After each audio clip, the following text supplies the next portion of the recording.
You are able to see, sir? Can't hear you, sir. Put it in the slideshow mode, sir. Presentation. You are able to see? Yeah, put it in the presentation mode, sir. Okay, I'll do it. I just wanted to make sure you are able to see. Yeah, it's okay now? You can see, sir? Yeah, it is getting changed.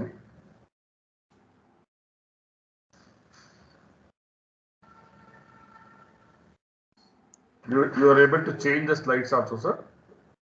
Please change 1 or 2 slides. You are able to see now? Sir, it is not still in slideshow. Can you please? Okay, it's not sharing, is it? It is shared, sir. But it's not in slideshow. Okay, 1 minute. Let me do that. Sir, sometimes if you share the PPT, you may not able to put it on slideshow. Share the screen, sir, so that instead of sharing the PPT. Yeah, 1 minute.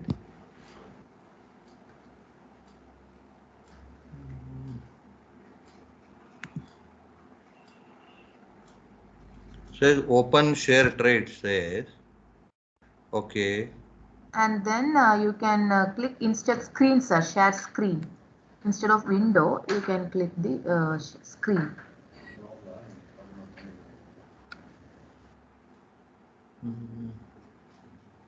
Yeah, here it is allowing, okay.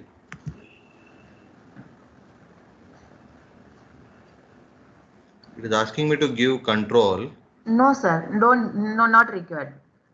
Okay. Are you able to see now, ma'am? Put it on slideshow, sir. Yeah, but you are able to see now? Yeah, slide is being seen. Yeah, 1 minute. Yeah, sir, now it's fine, sir. Okay, can you see when I...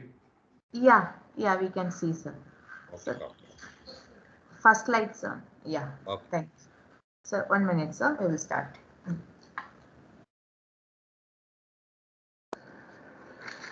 Good morning once again to all the participants and the esteemed speaker. With the kind consent of the principal and the convener, we are starting today's session of AICTE-sponsored 1-week STTP program. I take this privilege to introduce today's speaker for this session, Mr. Siddharamesh V. Nara. Sir holds a bachelor's degree in mechanical engineering from NITK Surathkal, Karnataka. He has been in Infosys for close to 25 years in various roles across the globe. He comes from a family of business persons and agriculturists for over 4 generations that includes seed, fertilizer, agri-product trading and agri-equipment sales. He has a vast experience in running many bricks and mortar businesses that includes import, export, mining, real estate, NPA trading and investors, and also mentoring for many startups in agri and edtech as well as roadside assistance, etc. He is hands-on farmer himself and has farms across Karnataka where he grows multiple crops which includes papaya, banana, sericulture, sugarcane, which also includes many pulses and vegetables. He has been featured in Kannada Agri TV show known as Annadatta. He has been a key member of advisors for Banana Farmers Network. Sir, on behalf of the management, the principal, HOD, and staff and students of the Department of Biotechnology, the Oxford College of Engineering, we welcome you to STTP session for today, sir. Welcome again, sir, and it is over to you to start with the session. Yeah, hi. Thank you, ma'am. Good morning, everybody. To be honest, it was a surprising thing, and I am hoping that since most of you also come from the technology background, so I was in a little bit dilemma as to whether to make it a lot more technical or make it a lot more agricultural nuances. So I have tried to make it a mix of both, so that you get something from the domain perspective and also something on the technology, and more importantly, who are the players, what does it mean in simple terms, because I feel that if you get a holistic view of how things work, more from the technology aided farming, and who the players are, how it can actually, I would say, change, or more importantly, how it can revolutionize the not so,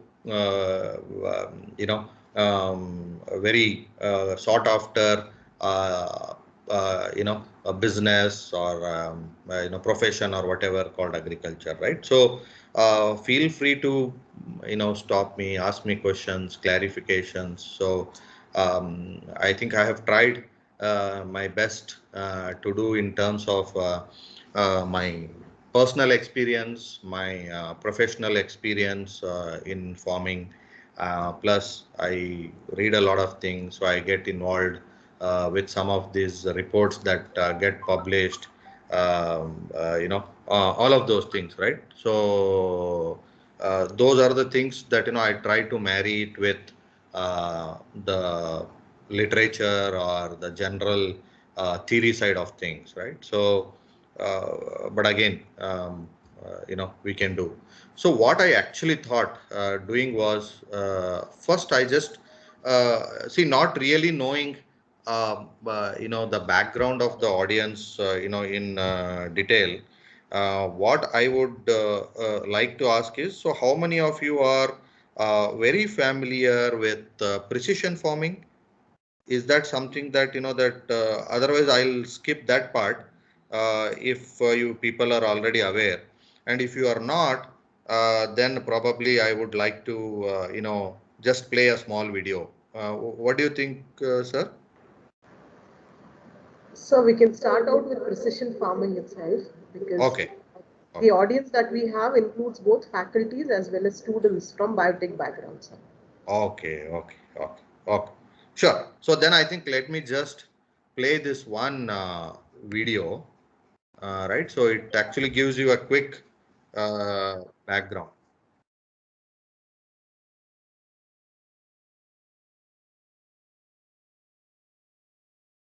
You're able to see, ma'am? Yes, sir. Video is visible. Audio is not there, sir. Audio, your. In the share tray, you have to click include computer audio. When you click that up arrow, there will be a button in the top right corner, include computer sound. If you click that, we can see that, sir. Where in this, ma'am? Ma'am, here? Share tray up arrow. Yeah. There only, sir. But it says stop sharing. It will stop sharing. You can stop sharing, and once again you can share that, sir. Okay. And before sharing, on the top corner you will have a include computer sound. Where? Share content, and right to that share content you will have an include computer sound. Oh yeah. Got it. Just enable it. Fantastic. Okay. So let me just start. Hopefully you should be able. Method in which farmers optimize inputs such as water and You are able to see, ma'am? to enhance productivity, quality and yield. The term also involves minimizing pests and diseases through spatially targeted application of precise amount of pesticides. It means that you will deal with parts of your field in an appropriate way, in different ways, because these different parts of the field, they are different. The soil may be different a little bit. The sun which is being received by that field, part of the field may be different. The slope may be different. So there is varying factors varying across a particular parcel. Taking those into account in order to maximize the crop, taking ecological factors into account. So what exactly is precision agriculture and how is it different from traditional farming? The traditional agriculture where everything has started, this is actually from experience handed over. Technology has also improved, so they started with animals in the beginning, they built up machines, tractors and so on. And then they realized, okay, if I'm more precise on planting, harvesting, fertilizing, then I actually get also more out of my fields. And this is exactly difference where precision makes the difference in the efficiency or in the productivity of a farm. And this is where precision agriculture is actually only a driver or measure another level of productivity in agriculture. Precision farming is a farming management concept based on observing and responding to intra-field variations. It relies on new technologies like satellite imagery, GPS, information technology, and other geospatial tools. Let's try and understand this better. Suppose you have 20 hectares and you are getting 100 tons per hectare of yield. A remote sensing image of your field shows the difference between the yield in various parts of the same ground. Areas marked in red show the yield of 20 ton per hectare, while areas marked in blue show yield of 120 ton per hectare, a difference of 100 tons. Or in other words, not optimizing yield from these 100 tons is leading to loss in productivity.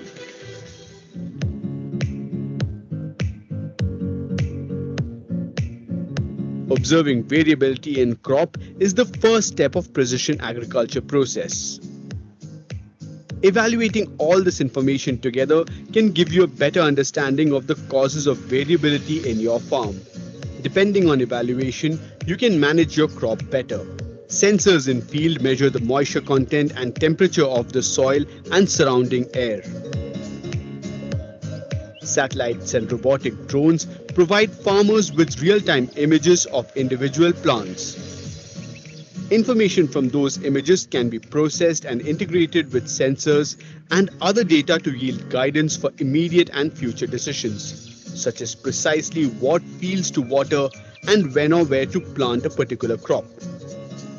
For example, it can give you an idea if you need to apply a particular mineral or fertilizer in one area of your land rather than using it in the entire farm, thus saving your money, resource and time. Geospatial science has a major role to play in securing both food and nutritional security in agricultural systems. Geospatial technologies such as GPS, GNSS, remote sensing and drones play an important role in precise location of problems, optimizing resources and maximizing yield. This is higher precision GNSS, which actually only enables a 1 to 2 centimeter accuracy to really bring this precision also down to the field, to the crops, where they actually need it to get the productivity. On the other component or the other technology that you need is also, of course, also the machine together with the tools that you have in your bag, that they are adjusted and calibrated to each other, because the positions that you measure on the roof, it's not what the farmer is interested in. He is interested in the centimeter on the ground down there. So you have to know what is the distance between these 2 points to make it really precise as an entire thing. Unmanned aerial vehicles or UAVs allow farmers to monitor crop and livestock conditions consistently by air to find problems that would not be visible in ground-level spot checks. An apt example, a farmer can inspect whether his crop is not being properly irrigated through time-lapse. But we're also seeing increasing growth in agriculture. So that's using different sensors like multispectral sensors to basically fly over the crops and measure the reflectance of the light to see where the crops are healthy and where they're struggling. Today, mobile apps, smart sensors, drones and cloud computing make precision agriculture possible for farming cooperatives and even small family farms.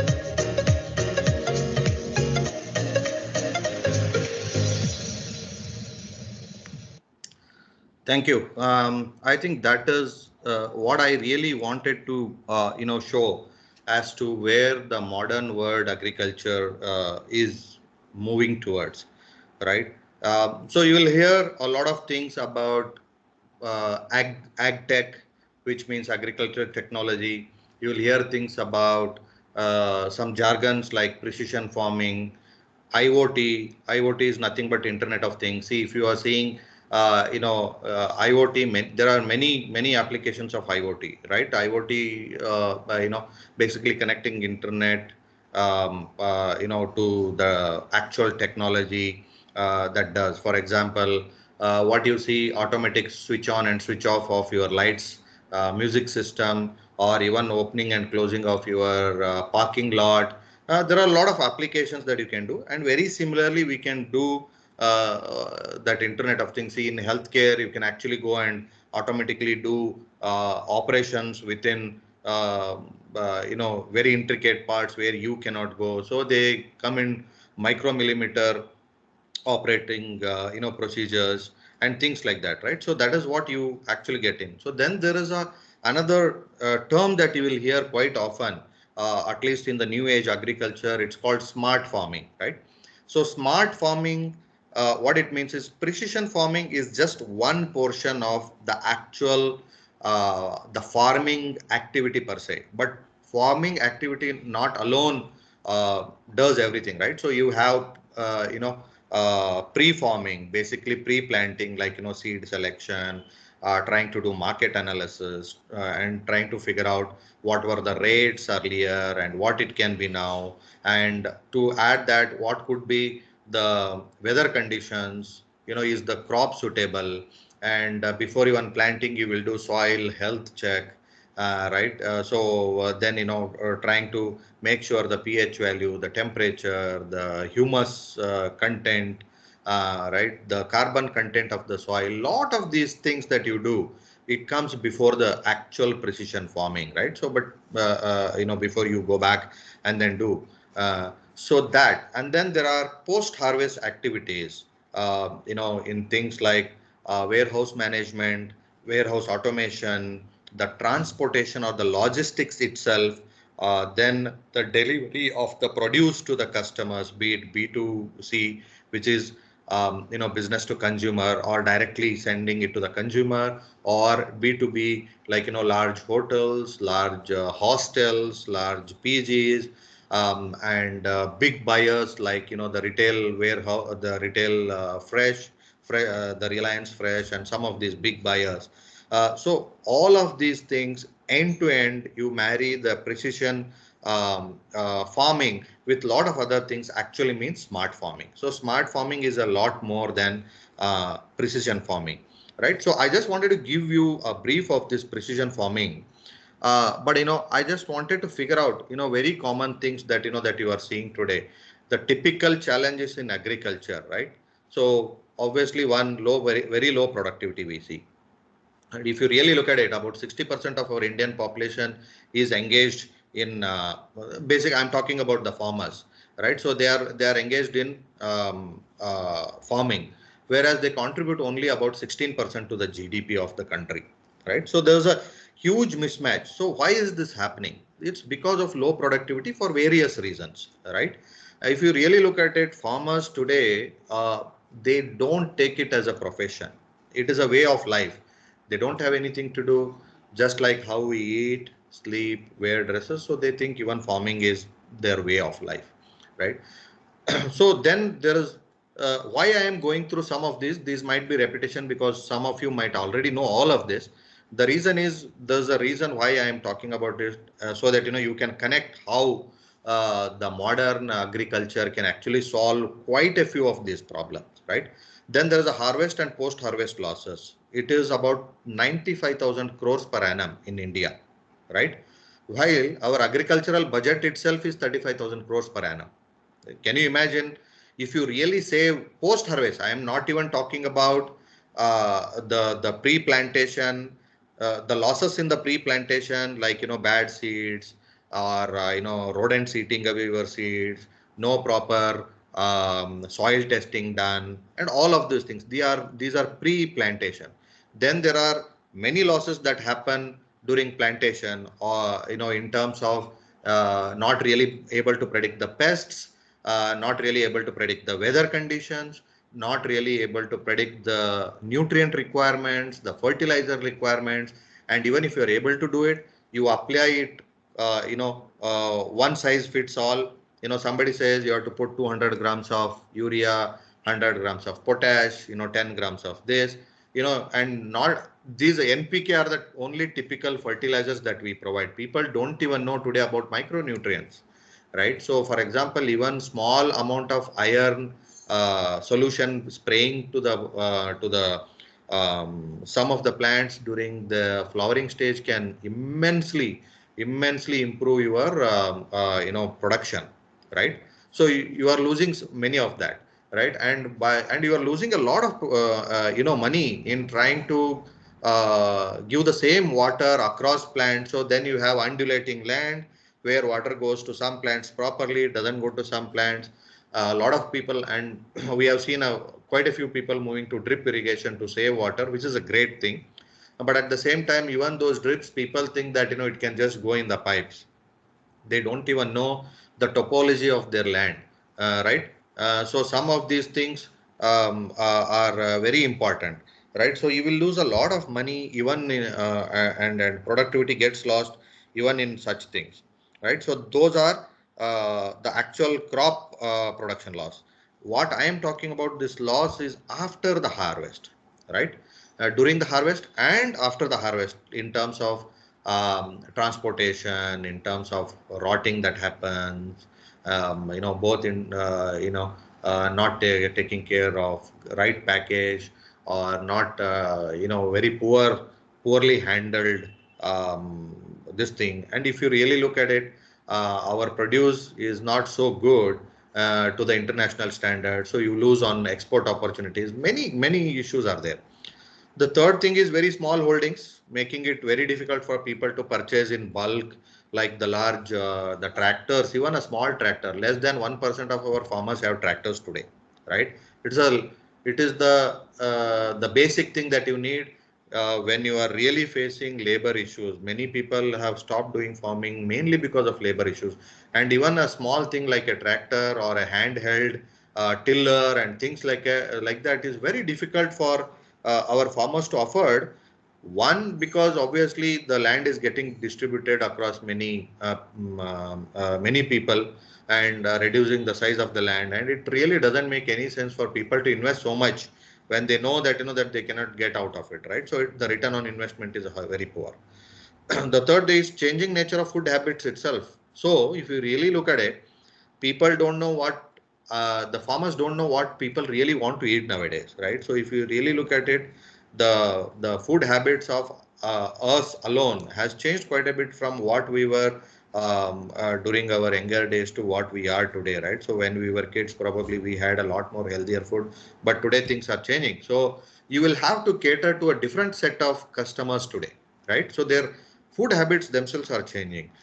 Unfortunately, our farmers don't even have any idea about it, right? So very few farmers here and there, you can count on the fingers. You can, some of them get to know these changing food habits, and then they make money, but others are losing big time.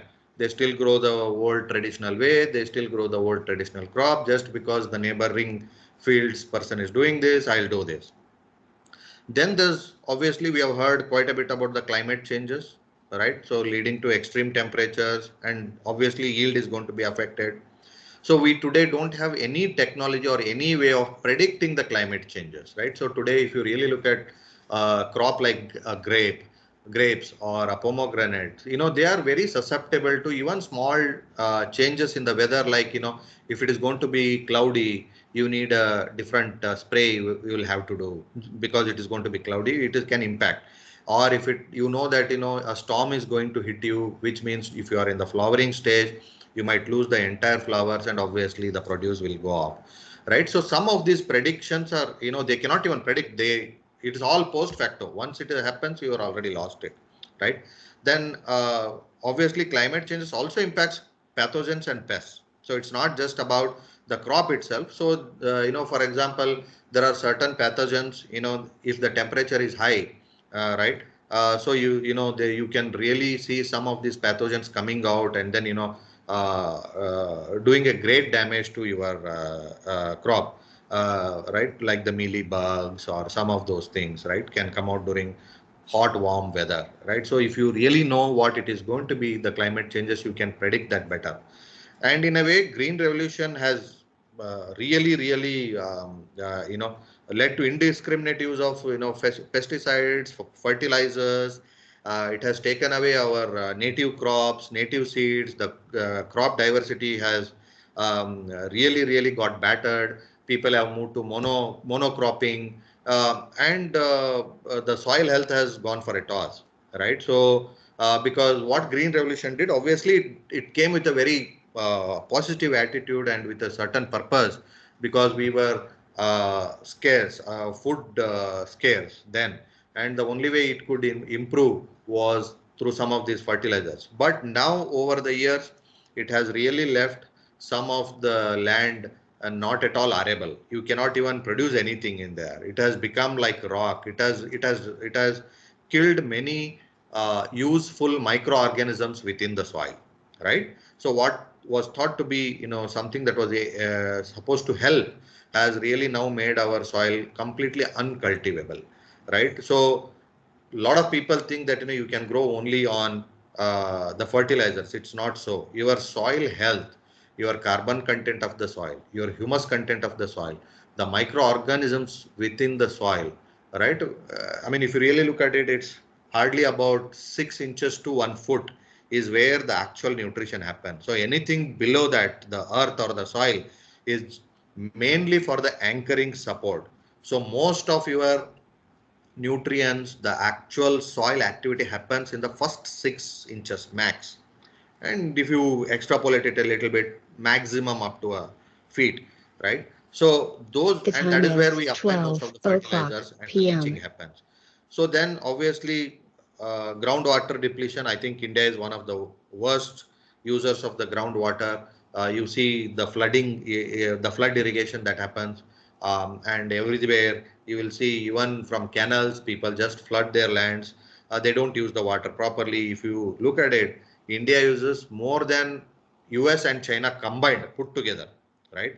And there are many crops which people grow just because they have to grow, right? See, if you go to certain areas, they just water guzzling crops like paddy or sugar cane, which is a very easy crop to grow. People just grow just because others are growing, right? So some of these things also impact our agriculture, and too much dependence on rain, and there's no scientific approach, right? So when I say too much dependent on rain, most of the agriculture land, they do only during rainy season for the 3-4 months, and then rest of the 8 months it's lying idle.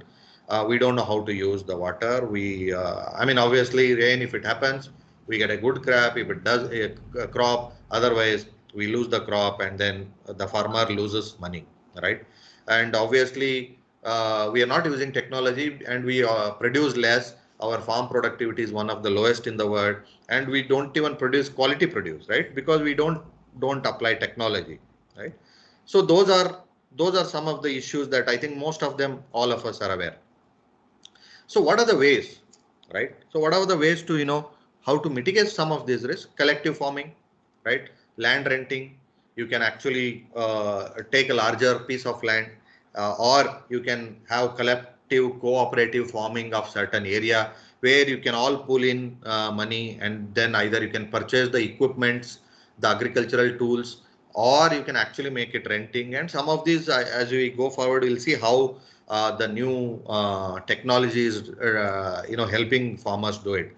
The next thing is soil testing, okay, for micro and macronutrients both, before you apply anything or before you do planting, to make sure that this crop, based on its nutritional needs, whether this land is going to support that or not. See, most of the time people have to take some of these to Krishi Kendras or some of the universities to do soil testing, and many times, believe me, including somebody like me, did not know how do I collect the soil to give it for testing. If it's not just that that I just take whatever, wherever the soil was, I just take it and then give it for testing, because it's going to give you completely wrong picture. So there is a certain way how you have to collect the soil, right? And there is a certain time within which you have to go and then give the soil for testing. It's not that I keep this soil for 1 week in my home and then take it to the lab. All of these things are problem. So to avoid some of these, how can we actually help on the farm testing, right? So you can do testing devices, because on the farm, which you can portable and then use it. So some of these things can be used, right? Then how do you actually document it? Keep history of rain pattern, weather, predict pests. Some of these things you will have to keep, but can you expect our farmers to keep track of some of this? And even if they keep track of it, how do you know? While our ancestors had a very good predictive methodology, but I think over the years we have lost it, right? So quite a bit of it is lost. So now we have to rebuild. But unfortunately, nobody has the time and the patience to do some of these things. So there are ways how you can actually do this. So we will talk about it. What I am listing here is only the risk mitigation things, but how to do it as we move forward, we'll see.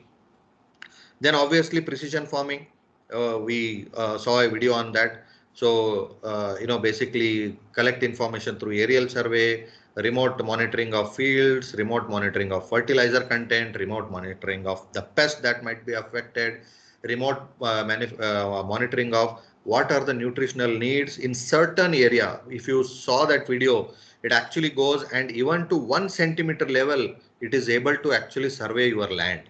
Okay, and then see what is the status of the soil, what is the status and the nutritional status of the soil, what is the water content in the soil, what is the humus content, what is the carbon content, and how are in a certain area, how are the plants growing, what nutrients are they lacking, and things like that, right? So they also do yield estimation, so that when you have an estimation of how much yield you are going to get, then you already are ahead of the market and you already start hunting for your market to sell, right? Suppose you had planned for about basically on regular way, you could have got 20 tons, but with precision farming, you can get 120 tons. So now where will you sell this 100 tons? Many times you have seen many of our farmers throwing their tomatoes on the roads. That's a very common scene that, we see onions on the road, or they don't get suicides. So all of these, many of these things can be, taken care, right? And it will also save money, right? By differential crop care. When I mean differential crop care, that, only this portion you want more nitrogen, that portion you want this. So otherwise, basically what do today, even our agricultural consultants or scientists do is put 200 grams urea, 10 grams this, 20 grams that, and all of those things. And even water, you do 6 liters per day, right? So typically that is how it happens. So sometimes it is a gross wastage of money. So with precision farming, you can control a lot of these things, right? So then you can also plan for unique and diverse produce, right? Based on certain area, you can say that is why you could have heard about ODOP, one district, one produce, right? So it is one district, one produce. It's one of the parts of the doubling the farmers' income initiative that the central government has taken for the last 7-8 years, headed by one Mr. Ashok Dalwai from Karnataka itself. So he's been directly reporting into the Prime Minister, working on this, right? So then you can also build risk mitigation and forecasting intelligence based on demand supply, right? Then there are a lot of policy changes that have happened today. I am sure you would have heard about the new farm bills. Basically, you can sell to whoever you like, whoever gives you the most money, unlike earlier where you had to send your produce only to APMC. So now if somebody is willing to give you more, the farmer can directly sell it to them, right? Then the contract farming rules have been proposed, where it will help both the farmer as well as the institutions that actually do contract farming, right? So those are. Is somebody trying to call me? Are you able to hear me? Yes, sir. We can hear you. Okay. We can hear you. Okay. Yeah, somebody was trying to call, so I just thought I'll check once. So then there are buyback options that they can give, and some of these things are have been the policy changes that have happened in the new farm bill. Obviously, it is going to help the farmers. Then there are new techniques like permaculture, right? So basically, then you have hydroponics, where you can grow only in water media. Not in the soil. That's called soilless farming also. Then you have vertical farming, right? So now the farm, especially in the cities or around the cities, the prices of the farms has gone up significantly higher. So agriculture as a business hardly makes any sense. So you can actually grow vertically. So for example, one of my friends, I am helping them. We are doing vertical farming of turmeric in Hosur, very close to Bangalore, right? So then you have terrace gardening, home gardening, Then we have weekend farmers, so you can actually rent your farm to the weekend. So there are many startups that have come, which I know of, and I work with some of them, where a small portion of the land is rented out by the farmer, by this startup, where they have rented it from farmers for a certain amount, and portion of what gets, so a farm gets divided probably into, say, 10 people, 10 parts, 1 acre, where everybody gets, 4 guntas, about 4,000 square feet. And these weekend farmers, they come and grow for their own stuff, right? So there are new things that are happening. Then there is farming as a service. So you buy the land, and then the entire farm gets managed by somebody from end to end, and then they take a share of profit. So you might have a lot of intention to do farming, but you are not able to do. So it is like, you are renting your house so that, you get paid consistently, right? So some of these, they take, say, 30% profit or 20% profit, but they do end-to-end management. What it actually helps them, companies like Hosachiguru in Bangalore, right? So they take your end-to-end farming. They say, okay, we have found a land. It is about 100 acres. So about, based on this thing, about 25-30 people pull together and buy that land. And now this gets managed by somebody like a Hosachiguru. This is just something that I know of company, but there are many companies that are there, right? So now there are many new age farmers are going for sandalwood, right? Like the agroforestry, right? So those are some of the things. Value addition. Basically, as I said, we are losing about 95,000 crores per annum post harvest, right? So further processing you can do, like you can create jam. See, rather than throwing tomatoes onto the roads, people can actually make ketchup. Otherwise, if you really go back and then see some of these factories, like ketchup factories, or that is a tomato puree, or even this mango pulp, or papaya pulp, I have seen. And since I grew papaya, I know the buyers for some of these so-called value-added products or packaged pulp guys, they buy only rotten ones because we give it at the cheap one, right? So they put additives and then do it. So some of this can be avoided. The loss of the crop, or throwing onto the roads, and all of this can be avoided, right? So then you have food and packaging in delivery, supply management, then quality assurance experts or exports you can do, because many of our farmers don't even know what are the quality requirements of some of the Western world.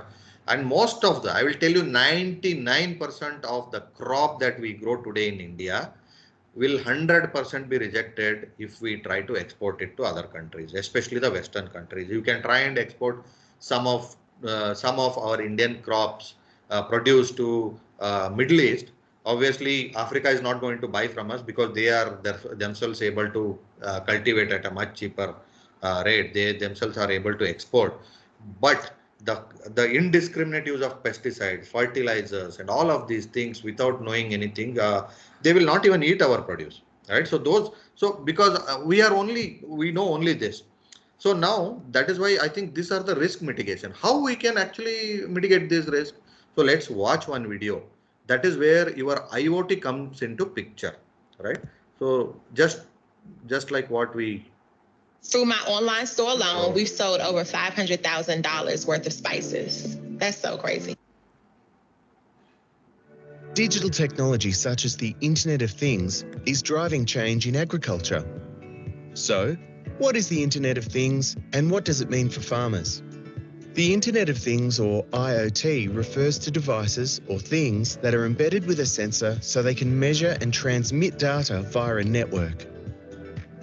Devices can mean anything from pumps, sheds, and tractors to weather stations. Essentially, IoT means these physical devices can send and receive information via the internet. On farms, IoT allows devices across a farm to measure all kinds of data remotely and provide this information to the farmer in real time. IoT devices can gather information like soil moisture, chemical application, dam levels, and livestock health, as well as monitor fences, vehicles, and weather. Information generated by IoT devices allows farmers to track farm operations and performance make better informed decisions to improve farm productivity and yield, and respond more quickly to their conditions, saving time and money. It's putting the data behind the all-important farmer gut instinct, whether that be knowing when to check on water supply to a trough, how much fertiliser to apply to a crop, and which ewe to check during lambing. The Victorian government...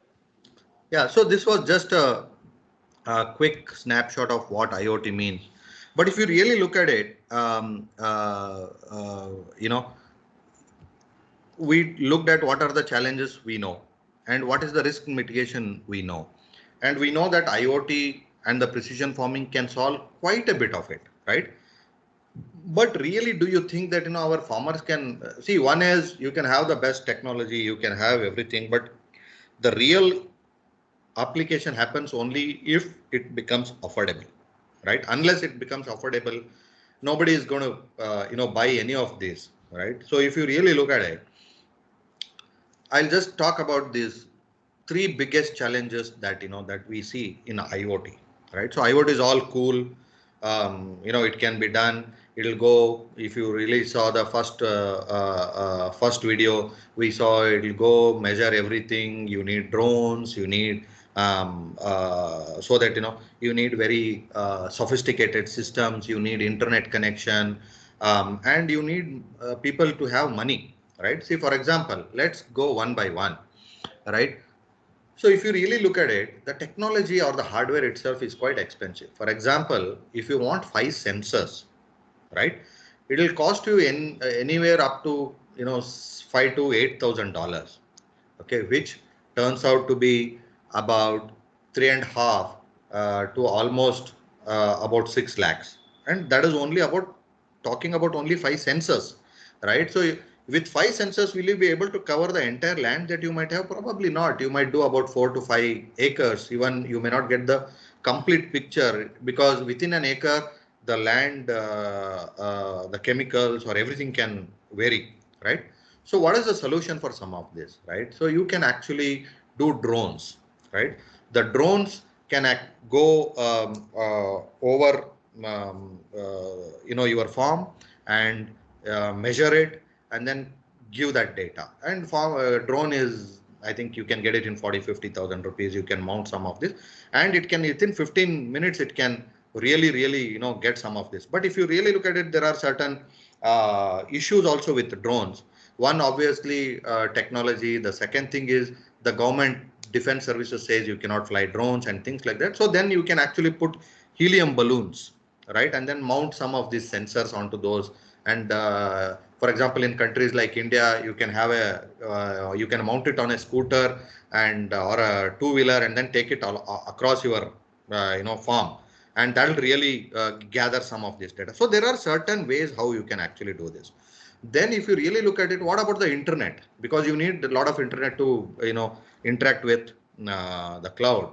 So what it actually happens is, instead of internet, you can actually, there is a lot of unused channels in the TV. If you really look at it, TV, many channels you don't get.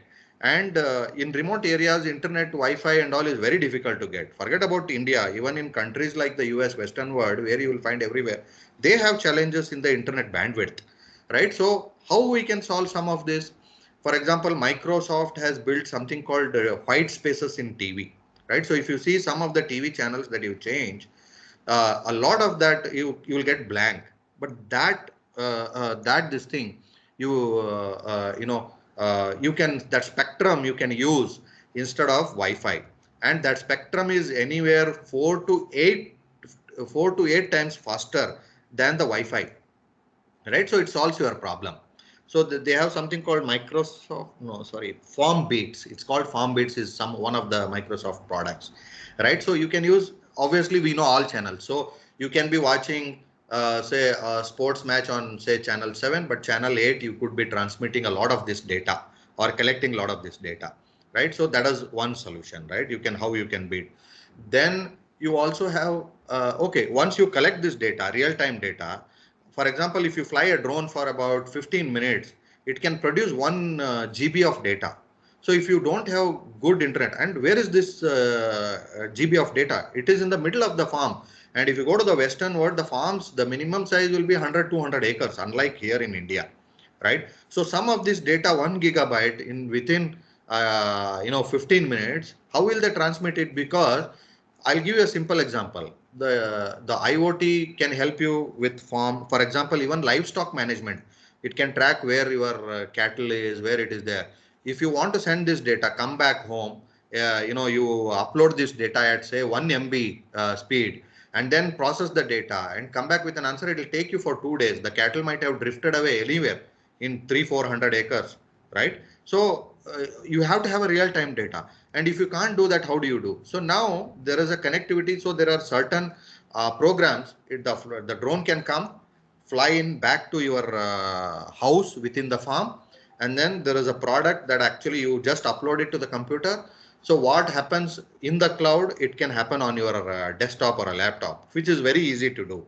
So some of these things, is how people are able to, help this, right? So, so if you really look at it, I have taken quite a bit of time in most of these because that is the real crux.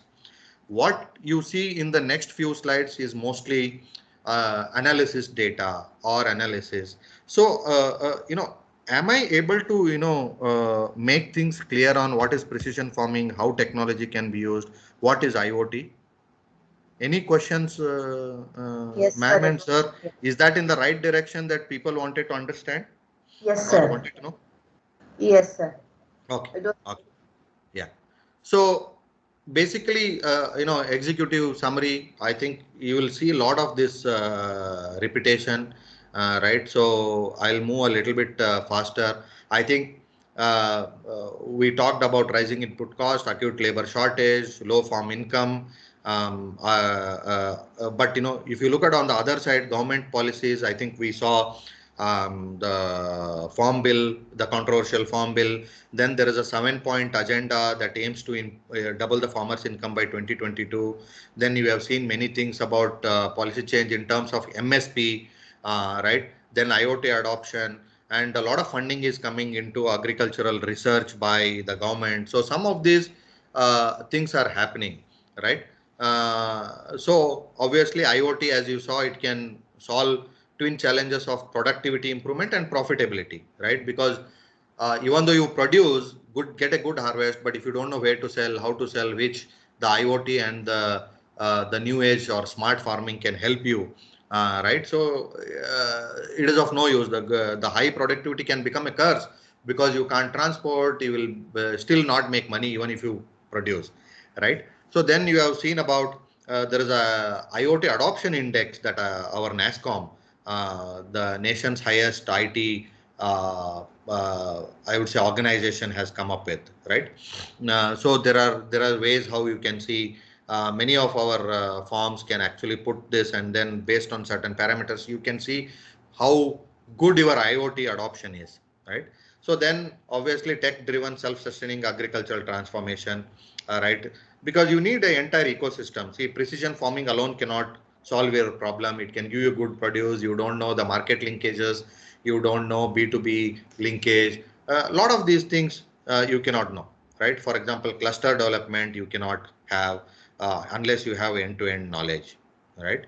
So you also have to train the farmers, educate them, and a lot of these market-led real-time data that has to happen, right? So I think we spoke about this. It will give you a lot of data. I mean, uh, good for somebody who is into research, agricultural research, and some of these things. But this is a lot of data that you'll see. But the crux is, again, our GDP. We hardly form any part of our GDP, though a lot of our this thing is there. But if you relate it to the global, it is 6.4%, right? So again, higher output with lesser costlier inputs. More Indians face paradox of scarcity in abundance. We spoke about it. And here is the data that actually sees how the trends in agricultural inputs is changing different parameters, right? So the inputs that you give, like, the seeds, the fertilizers, the water, what you give to the nutrients, and the labor itself, Then finally, the output that happens in terms of the food grain output, how it gets transported, how it does. So in both the cases, if you really look at it, right, so it is finally leading to scarcity in abundance, right? So it's a lot of it gets rotten. So still you had a bumper crop, but still the prices of onions are going up and many of these things, right? So what it does is, if you really look at it, still the farmer's income has gone down. If you see the last step here, from 7.5% to 3.5%, right? So if you really look at it, even high food scarcity, the number of the population in scarcity is still going up. So we are losing on both the sides the way we are going today, right? So yeah. So again, you see regional disparities in land size, input costs, because we are doing one size fits all solution. So some of this data, if you go back and analyze, they are very self-explanatory, and it will give you data about, you know, which states and which zones are doing well, where there is a high income, but still the input costs are high, or the land holding is less, still making it a loss-making entity, though you have a high income, right? So then, because income is only your top line, but if you don't have a bottom line or the real profits, then it's of no use. Then you have medium income, so some of these states, right? So then it will give you certain information of about what those states should be doing, right? So demand-led crop mix, okay, more technology, cooperative market to boost margins, right? So what it should do in low income, right? So GVA is gross value added, stuff that you will have to do more value addition, right? So then here middle income farm states, so focus on credit infusion and some of these things, right? So again, this is key trends in agri-tech in India.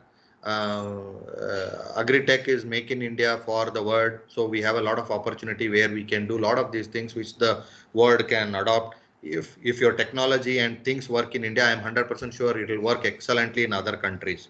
Okay, so there are a lot of new emerging business opportunities in agri-tech. See, for example, as I talked about, improving supply chain through market linkages. You might have heard about some of the app companies like Ninja Cart, where they take it directly from the farmers and then give it to the customers directly. And this is one area, market linkages, where a lot of funding is coming into agri startups, right? So then there is even you can actually drive a lot of transparency, traceability, and real-time access of information through digital agriculture, right? For example, it helps you in improving the yield, productivity, and data generation, which can be used for predicting a lot of things later through artificial intelligence and machine learning, right? So then you can actually do cost saving and offering better prediction technologies, right? So for example, companies like Cropin do that. Then there is opportunities in better access to inputs, like, you can collectively buy seeds, better quality seeds from abroad, and you can have, as I said, tractors and pooling of money, quality seeds, which it can improve by getting quality seeds. You are assured of 25% increase in productivity, right? Then quality fertilizer can improve it by another 70%, right? So then you can do door-to-door delivery to farmer itself, right? So then, as I talked about, opportunity like farming as a service. So there are many companies which have come up, and see, these farming as a service, they collectively buy the tools. They actually, in fact, help even do financial assistance to farmers. A very innovative insurance, crop insurance has come up. Most of the farmers, they go to the local dalal or mediator or somebody like that, lose money.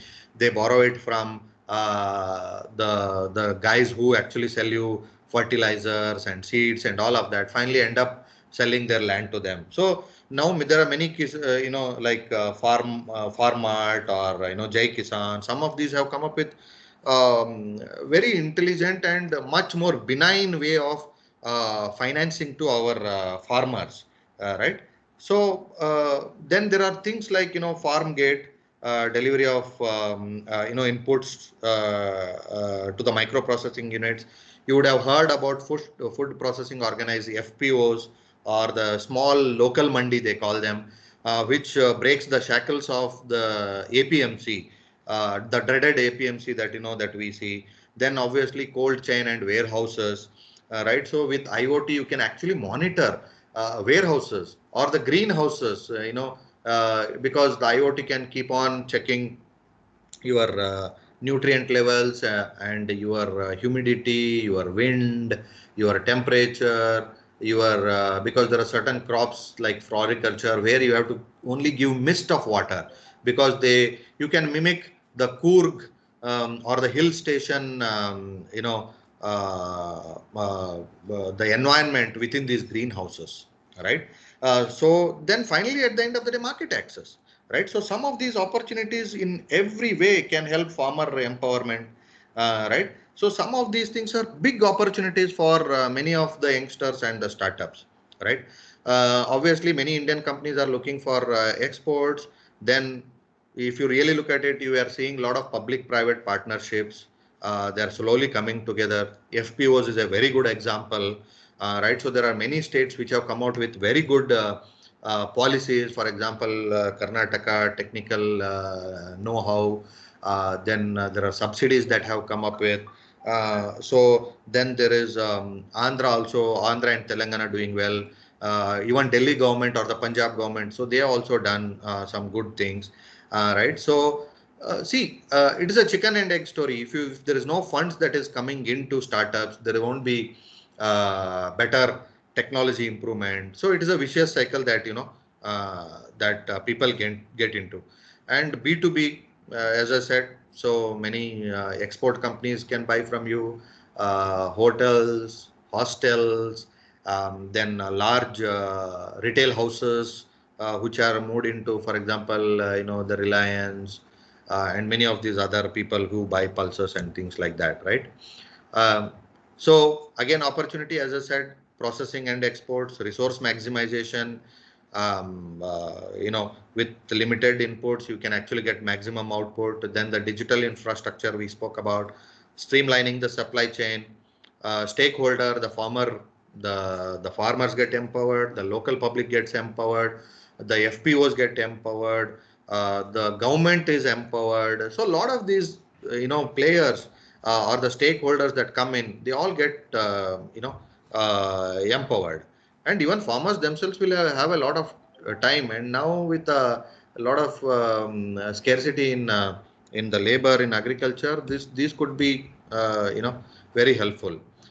I talked about 7-point agenda, basically irrigation, seed quality, warehousing, food processing, farm markets, crop insurance, and non-crop output. Non-crop output, when I talk about, it is like your livestock, dairy, chickens, fisheries, some of these things, right? So if you see, the first 2 yellow boxes are pre-harvest and the rest of the 5 are post-harvest, right? Once the crop comes in. So it's a very good 7-point agenda that is there. So I am sure many of these are self-explanatory. So I won't delve into too much within that, right? So yeah, I mean, you will see a lot of data that I have thrown in, but I'll just cover, the what do you call? Basically summary of some of these slides. So if you say you are seeing 3x growth of IoT in adoption in agriculture globally, right? So which means a lot of new farmers are coming and embracing this new technology, which can help in agri value chain. If you really look at it, the maturing IoT technology, global standards, come up with good standards for quality, then investor interest and enabling the actual technology will lead to IoT enabled agri value chain transformation. So it has to be as a transformation. So in which, yeah, if you see the maturing IoT technology, the standards have to be there, the investors have to pump in money, and the actual, once the technology is built, you have to enable it, right? So some of this data will prove that, that IoT in agriculture, 3x growth is very good, all right? So if you see how it can improve economics here, then how it is actually helping build the effectiveness of IoT solutions, right? With more sensitive and accurate tracking, tech convergence with edge and data analytics, then diverse solution point-to-point platform and convergence, right? So again, I think if you see the bottom footnote here, what it means by IoT, as I talked about, special equipment, wireless connectivity, software and IT services that lead to precision farming. Smart agriculture, I spoke about combination of precision farming and optimized economics of quality and quantity to maximize profits, right? So that is where it is a convergence of a lot of these things, and building a farming ecosystem is what really smart agriculture means, right? So here I have talked about two big issues of productivity and profitability in Indian agriculture. So one talks about the issues here, the top one about what traditional agriculture does and what are the challenges. And here on the bottom one, you will see how IoT is helping you, right? So this is for a low net farmer income, which is less than 3-acre holding.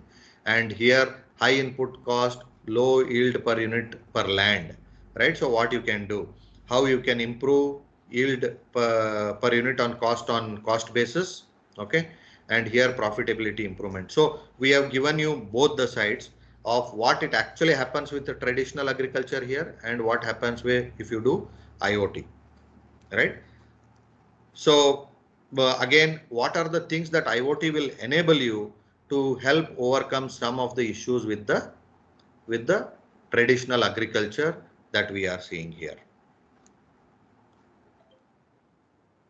So then I tried to do again pre-harvest and post-harvest, right? So if you see what is the current status here in pre-harvest and what is the agri-tech focused government initiatives, if you do, what will happen, right? So this cultivation of or pre-harvest stages have lower IoT adoption. That's what I told you, right? So precisely you should do more to optimize soil, crop, nutrients, and finally the final product. It is dependent on what you give to the field and the crops. Finally decides what is going to be the output. All right. So as I said, Maharashtra is building AI/ML crop yield modeling. Tamil Nadu uses for AI and image analytics. Right. So post harvest again, Maharashtra has exclusive dashboard that you can work with geospatial and direct satellite system. It can work with. So Tamil Nadu government with Ulavan app to track and alert the farmers in various life cycle stages, right? So again, very similarly, step-by-step integration of point solutions. See, again, as I told you, you cannot work in isolation. It has to be point-to-point IoT solutions will have to be finally integrated or connected farm to market solution. See, it has to be from the beginning till the end. If you break with the chain, entire chain breaks within this, then it's of no use producing even good, right? So again, point-to-point sensors to tractors, trillers, then wider deployment of real-time condition monitors, right? Water utilization, crop health, weather-based yield monitoring, unmanned condition monitoring, right? So precision farming with intelligent devices you can do. IoT, AI/ML, you have to process that data also. It's just collecting the data through sensors is of no use unless you really put it to the process the data and do predictive analysis, right? So do it upfront rather than post facto. No use of doing post-mortem, right? You have to tell them in advance, hey, you are going to get a heart attack. So doing a bypass after heart attack is much more costlier and it's not going to work out, and sometimes the patient might die. So it is very similar here also, right? So then finally integrated real-time farm to market intelligence, predict the demand, predict the supply, what supply can be there so that the market economics can be played and you know which crop to grow when, and they can actually make certain decisions. So this is Cisco has built this agri digital end-to-end modular. So it's a very modular one. The farmers are free to choose some of this, Again, it will actually help you contextualizing based on the context or the area or the region, and it will help you with market intelligence. So there's a end-to-end technology that Cisco has done. Then, as I talked about, NASSCOM has done adoption index of IT. This is more, I would say, how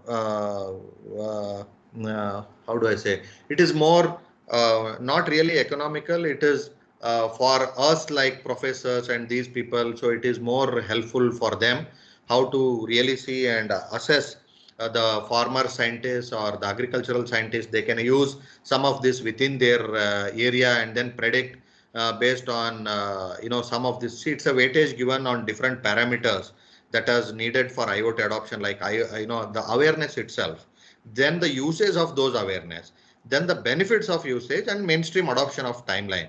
So these are the 4 parameters that are there, and weightage is given based on that, so that the scientists and some of us can actually assess this based on the what NASSCOM has come up with in the IoT adoption. This is a lot of data, mostly useful for some of you who want to be scientists in agriculture or very important. So this is based on the NASSCOM index, IoT usage index, where it will tell you what is happening in the agri warehousing, what is happening in the agri processing, then agri supply chain and agri distribution. So how good is the adoption on awareness, usage, perceived benefits and time to scale, right? So some of this data is there, I think pretty self-explanatory, right? So then which are the most used solution? Again, academic use for you all to know where we are headed, right? So basically there are people who are aware and using these IoT devices. Within IoT, if you see the this thing here, sensors are there, industrial robotics, IoT devices like direct control system, distribution control systems, monitors, then networking technology. So this is what it will tell you what is the adoption rate. People where they are aware and adopting each one of these, right? People where they are aware and using also. Then there are people who are aware but not using, or they don't plan to adopt, right? So they are aware of some of these, right? But they are not using, right? How much, what is the awareness within this? So they can use some of this, right? So then post-harvest, similar data is there for the post-harvest, right? Aware, not using and don't plan to adopt. So some of this, and here you will see the same thing where they are aware and already using, right? So within this, it will give you data about what each of these devices, how it is used, what it is going to be used for.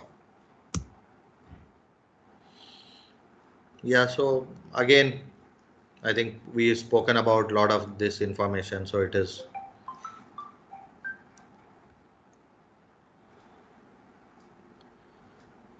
So what are the challenges? Some of the challenges, obviously unwilling to change. IoT tech is not really user friendly. Affordability concerns. How can our farmers afford? Deployment. Basically, see, for example, even a solar farm. Just 1 minute, somebody is trying to reach. So you are able to hear me? Yes, sir. No. Okay. Because some people are trying to unknown number, so I wasn't sure if they are trying to call, right? So then deployment indecision. Okay, I will do it later. Then some of these are long stretch timelines for adoption. Privacy and data security concerns. Limited IoT hours. Awareness, trust. Because many times they'll come and do it, but post implementation services. For example, even for a TV or a Wi-Fi, if you really look at it within the city itself, their service post delivery service is very poor, right? So some of these concerns also people say, okay, you will come, you will install and then go. What happens next, right? So then obviously insufficient funds. Some of these concerns are there, right? So this is again, data again presented in a different way. You can go through why it is used, what it is used for. Right. So basically some more data for entire end-to-end, and some of these players like Mahindra, the Jain Irrigation, the Infosys, the Ecogen, Cisco, right, PayAgri, right, where they are doing even digital payment, direct to farmers benefits. There are many of these digital payments or fintech companies are enabling a lot of this for private players, private buyers, like say Reliance Farm Fresh or somebody like that. So they are helping them connect to the farmers and give the money directly. Okay. So then I have put about uh, four case studies, right? So obviously for this small farmer, how IoT helped them in irrigation. You have heard a lot of this new thing about starting your water motor sitting at home through SMS. I think you would have read very common IoT use that you have seen. So sitting at the home even in the middle of the night, because many a times the power comes only in the middle of the night. So who will go to the farm, or people have to stay in farm. Now they can sleep at home, put an alarm, or even SMS comes through an SMS. You can start the motor sitting at home. Right. So some of these things are very helpful. Cisco's connected agriculture, I think we saw there. I explained the end-to-end connected agriculture. So one of the farmers had done this, right, in abroad actually, right. So then Ecozone solar-powered portable cold rooms, shelf life, right. So this is helping some of the farmers for shelf life improvement. Then obvious Infosys's IoT and AIML based information, basically environment and market linkage, right? So this is one of the farmers that have done in 7 districts, right? So helping them farmers. Again, talks about Cisco's stuff. Then I talked about how CSR funds is coming in, and I talked about some government. For example, if you see Punjab and the Maharashtra government e-portals are there. Then if you look at Tamil Nadu AI-enabled farmer apps, then Kerala smart agriculture architecture, Karnataka tech-enabled agriculture marketing. So there is a lot of participation coming even from the state governments and the central governments, right? And the other good part is there's a good CSR funding coming into agri-tech. They are building, but many times you will also see where the issues is CSR allocation happens, funds are not used, the funds are not distributed properly, and how they are engaged with them, right? So where they need key areas, again in infrastructure support and digital. See, for some of these people, just giving money is not enough. You need to handhold some of these companies, small agri-tech companies also, right? So the large CSR funding that comes in is of no use if they are not able to impart that knowledge, impart that education, and handhold some of these agri-techs. Because see, large companies like say Infosys itself, they will never get into farming. They will not have time. That is not their core business. They can actually help you with some of this AIML, but there has to be some implementation partner.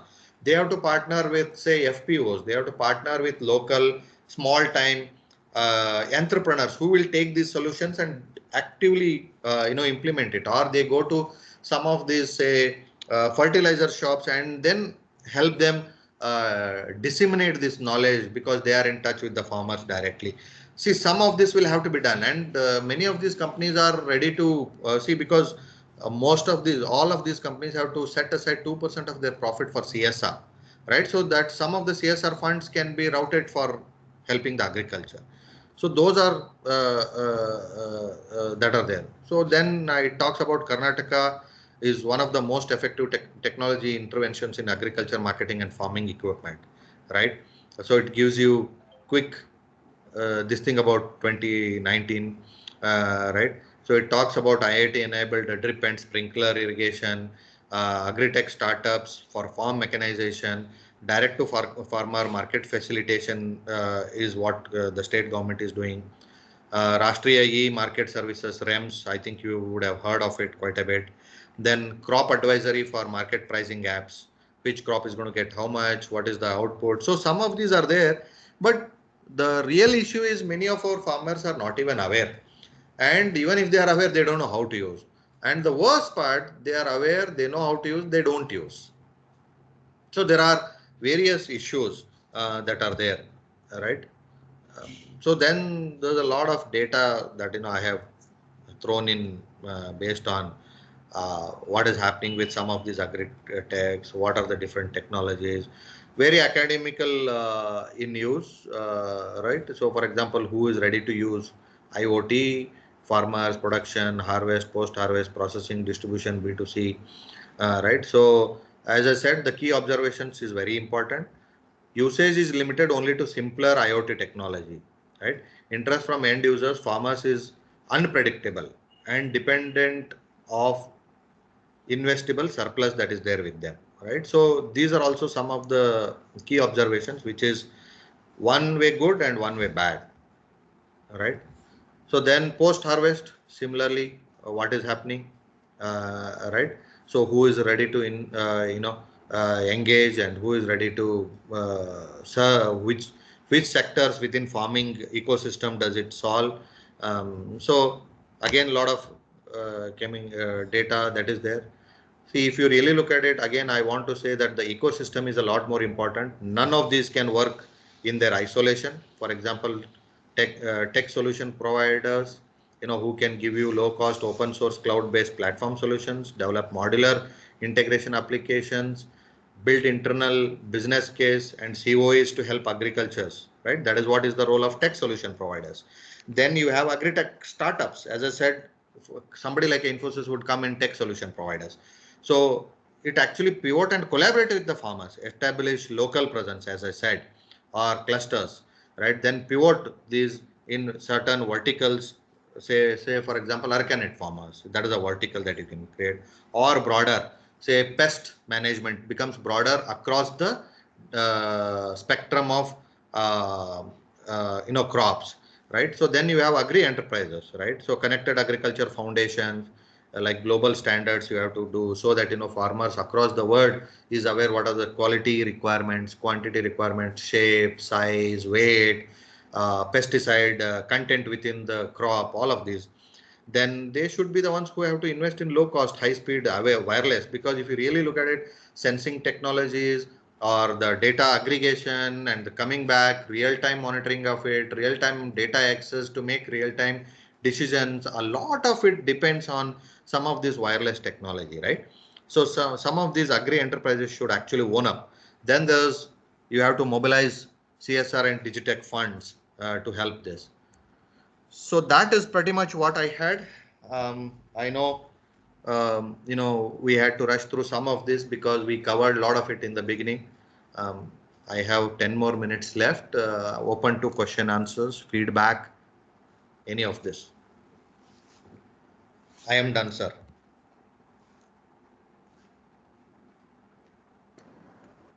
Participants, if you have any question, please post it in the chat box.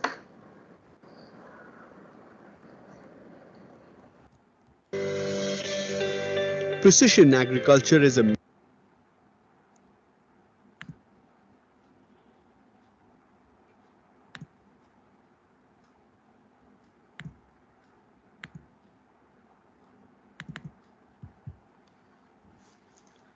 So any questions?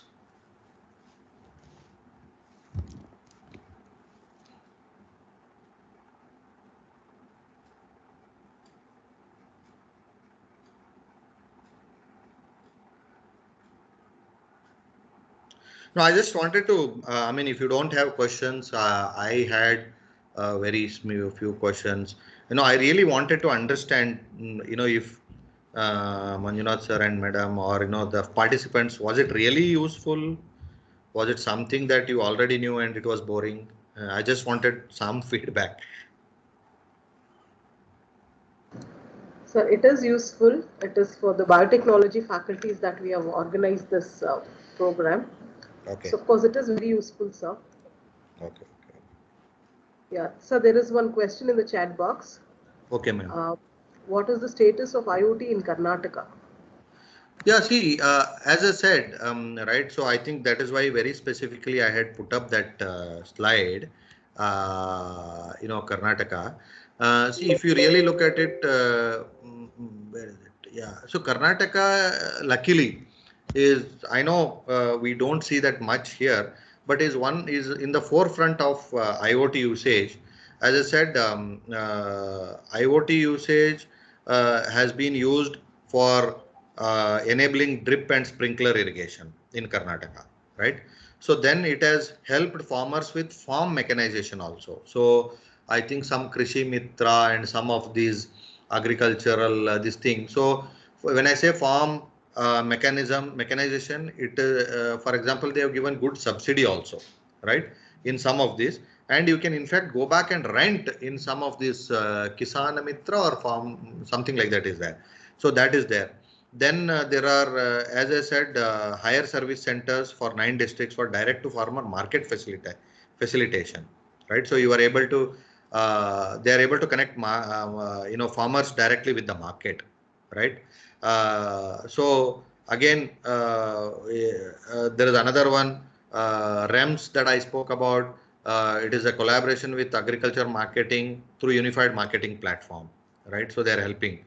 Then there are marketing costing apps. What is the pricing of certain crops so that the farmers are not cheated and some of these things, right? So, and in fact, even there are certain apps which can actually help you through SMS, and this is done by government themselves, right? So, so I would say, Karnataka is one of the better ones, but all throughout India, our adoption itself has been very poor.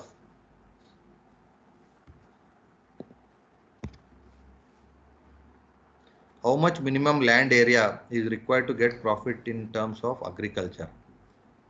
So, in my opinion, right, so it depends. For example, if you have a 1 acre farm, near to the city, you can actually be a lot more profitable than owning 100 acres elsewhere in a remote, right? And the second thing is because you can grow many crops within the city, near to the city, and then give it to somebody, something like a Bangalore or tier 2 cities like, say, Hubli, Dharwad, and some of these. But if you really have, say, agroforestry, if you go back and then do it, then you can actually earn quite a bit through sandalwood farming. But it takes long time, like 20 years. Then you have to enable it with chips and all, because thefts is a huge issue. Or even this sandalwood and or teak wood and some of this from an agroforestry, or quick ones like silver oak. You can actually do it within 5 years. You will be able to cut it, and there's a lot of demand for timber. And now, if you really look at it, teak wood and all needed a harrowing process or procedure to get approval from government to cut them. Now it's become very simple, right? So even we were not allowed to cultivate sandalwood, but now there is a policy that you can do it, right? So there's no one size that says, okay, if you have 1 acre you can't do. And see, for example, I travel from, say, Bangalore to Hiriyur, where I have bought cheaper land, but there I have about 27 acres, which actually helps me earn. And even my travel cost, if I travel through car also once a week, that is helping me, right? So you can do a lot of this.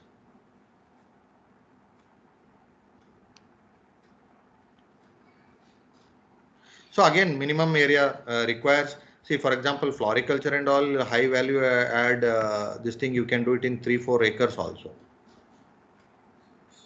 Other than hydroponics, vermicompost or azolla production, is there anything other than this which can also be done in small scale? Actually, you can do a lot of these things, sir. You can go for mushroom cultivation, right? So there are exotic varieties of mushroom, not the regular ones that you see, right? So if you have in fact, many of them do it in their homes, right? And some of these exotic ones need different climate conditions, which you can actually mimic through some small greenhouses. Even the government gives a subsidy for 10 guntas also, 1/4 of the acre. Almost 75% of it is subsidized, so you can do some of that and create an environment. Then there is this very high value added crops that you can grow, like lettuce, the green capsicum, the red capsicum, floriculture like gerbera, which you can actually export. Then for example, you can see some of these ferns. If you see the New Zealand cricket cap, you will see that ferns, the two leaves that you see, it's a fern, and one of my friends grows that in Coorg. It's a leaf, but then it looks like it is coated with a laminated leaf. It looks like a laminated leaf, and it has a very huge demand across the world for your bouquets and things like that. He grows that there, right? So, and he grows very little, because you know how many bouquet shops can you go and then give this to. So that is some of the ideas that you can take there. Then other than hydroponics, so I think I answered that. Okay, sir, it was very really okay. Frozen portable cold rooms, ma'am, or who is this, Mr. Nadeem Sarita Devi, or I don't know, ma'am. What do you mean by frozen portable cold rooms? Yeah, there are a lot of solutions. So I think cold storage will grow very big. I have seen the warehousing in general and cold storage in particular growing very well. So in fact, I was in the last before COVID, I was having discussions with a few people. I myself want to get into that space, right? So it is a very good business opportunity for people. And I think the time is 1:00 p.m. Yeah, now we can implement the IoT in non-crop agriculture. Yeah, it can be done. How we can? Okay. When you say non-crop agriculture, what do you mean? You mean livestock? You can do it for livestock tracking because you can track. Then when I say livestock, you can, based on the distance they are covering, you can see which patch of your farm the most of the livestock is gathered to eat the grass or the leaf or the food or whatever. Then based on the condition of the animal, you can predict diseases to that animal. So IoT can be used on that. And IoT, you would have seen a lot of this RFID. So RFID is tags in the ears of these cattle and all. You will see it is used mainly to track it, and if it is lost or things like that. But it can actually gather a lot of information from the livestock and transmit it back, which actually tells you, it can help you in your milk yield. It can help you in disease prediction, vaccination, and you can track based on the RFID which of your cows has got vaccine. When I say cows, it can be done for even sheep also, goats, or any of these, right? So, so that IoT, you can do it even in fisheries to maintain the temperature of the water, the food within the water, or if your fishes are dying, and you can use that even for your pearl production, very big market, right? For pearl production, you can use IoT.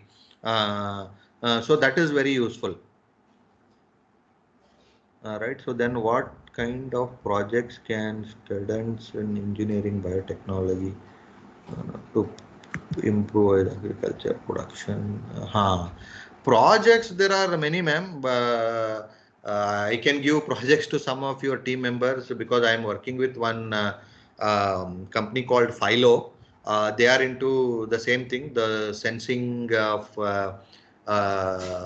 the soil monitoring. Only large farmers like grape farmers and these guys, cash crops, they are able to afford some of these. So we have created a low cost version of these sensors, right? For an acre, you can put one sensor and it will gather data. So helping them out in creation of some of these sensors, reducing the cost of this thing. So some of these the engineering students can take up. The biotech team, people can take up. Yeah, the narcotic drug production plants. Very good question. Again, this is something that I have been following. Excellent question. In the Western world, it has gained a lot of this thing. So there are two things. One is good narcotics, bad narcotics. So there's a level of content of that narcotics which decides whether it becomes a good narcotic or a bad narcotic. And based on that, there are many of these oils that get done mainly for, and there are many anti-cancerous properties of some of these narcotics which can be used. The cultivation can happen, but unfortunately there are a lot of regulatory issues, right? Even forget about farming itself, the distribution and all of this is there. But again, it's a very good field to enter. So I have been thinking about it for last 1.5 years. But the policy conditions are not very mature yet. But the activity in that field is going up significantly higher. All right. So especially in the Western world, narcotics or some of these, we can call it narcotics loosely, but the medicinal value of these narcotics is being extracted very well in the Western world. Even that was also very controlled then. So I think slowly that space will become very big, both in terms of production and processing. And for biotechnology students, in terms of research, it is going to be very big, right? So you can come out with new, medicines and new this thing. A lot of many of this was mostly our ancestors who had knowledge what people eat. Some of the people, they call it ganja, or they call it hashish, they call it bhang. A lot of these are, in a way narcotics, but they had some of that knowledge. And if you see many of these Rishi Munis and all, how do they survive in cold weather in the Himalayas, bare body, right? So some of this they had taken and without food or very little food. So some of these medicinal values can be, done, and a lot of, I would say, relearning of our old traditional methods can be taken up by some of the biotechnology students.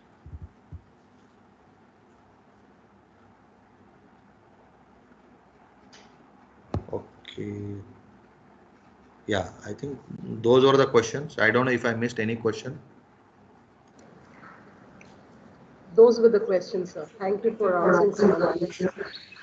And also thank you for accepting that you can give projects to our students.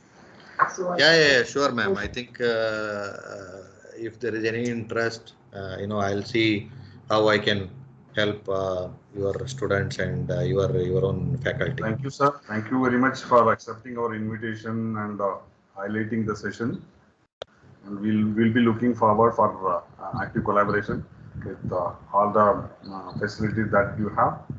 And once again, on behalf of management, college, and staff members, and the organizing committee and the participants, I thank you very much for your wonderful lecture. Thank you, sir. Thank you. Yeah. Now over to Sarma, madam. Thank you, sir, for that very informative talk. So participants, we are winding up with this morning session. We will resume the next session in the afternoon at 2 p.m. Please do join us using the same link that is provided to you. Okay. Thank you. Anima. Thank you, everybody. Thank Bye. you, sir. Bye.